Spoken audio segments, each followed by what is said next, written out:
so this one goes back to 99 or so. I was working in the corporate headquarters of a very large telco, responsible for the email system for HQ, about 1100 users at the time. Like all the sysadmins at HQ, I was a contractor, working through a body shop outsourcer. My boss was a guy I'll call S. Was the site manager for the outsourcer, and was the direct manager of all the contractor sysadmins. The customer contact was a guy I'll call J. J was what they called an IT planner, basically a systems architect.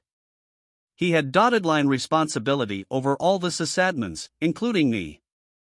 I also had a backup there, who I'll call BEB, was a competent sysadmin, capable of handling most day-to-day stuff.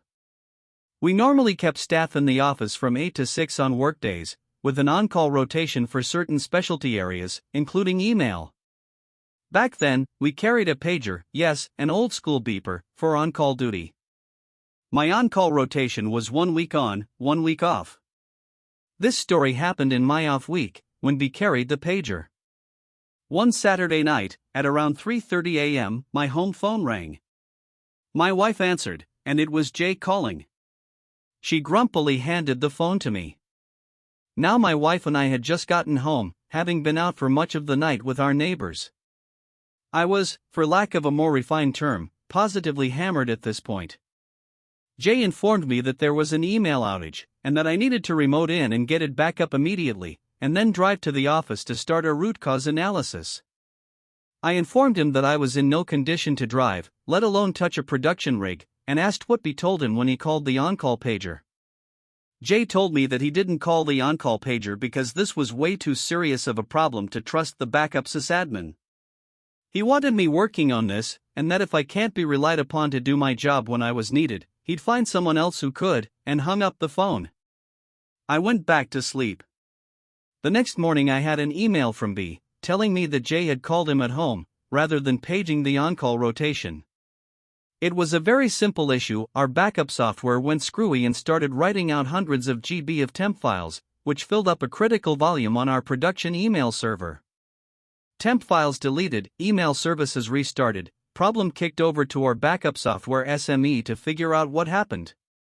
Total downtime after B got the call was about 15 minutes. The next day, I arrived at the office to a note from S, my manager, asking me to come see him ASAP. I went to S office, and sitting there was Jay, who was in the process of demanding that I be fired immediately for being drunk at work. From there, the conversation went something like this. But Blempdorf wasn't at work. He was at home, and wasn't in the on-call rotation this weekend. Jay, I don't want to hear it about the on-call rotation. Blempdorf needs to be ready to work when I tell him to. I can't rely on an alcoholic, and I want him gone. If he's not on call, he's free to do whatever he wants with his time. Jay, not as long as he works for me. Jay then demands that I hand my office badge to him, and calls security from his phone to have me escorted out of the building. I'm in absolute disbelief at this point. S gets up and goes off to points unknown, just as security arrives to see me out to the parking lot. As I'm driving off, I see Jay's boss, I'll call her M.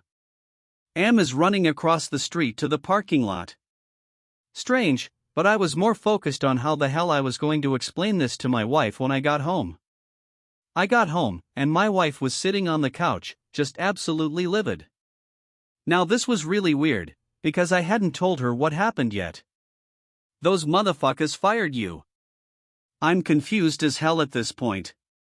My wife told me that M called her, and that I need to call her back as soon as possible.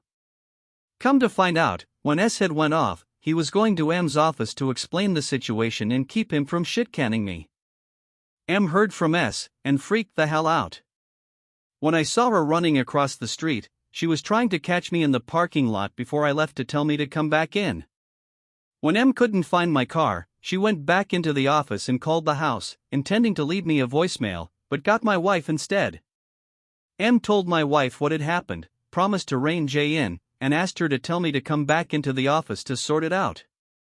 So I let them stew for a while. M called about 20 minutes after I got home. We let her go to the machine.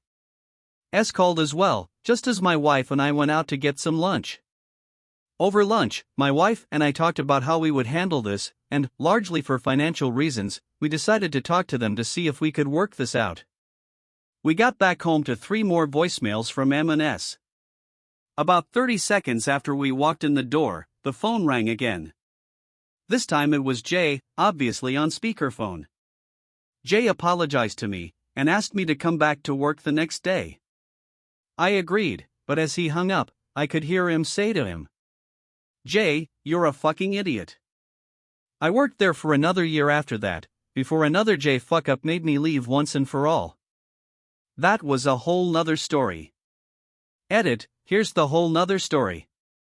https://www.reddit.com/r/tales from tech support/comments/621live/how_I_got_quit_I_and_got_unfired. Edit 2, Gold? Wow. Thanks, whoever you are.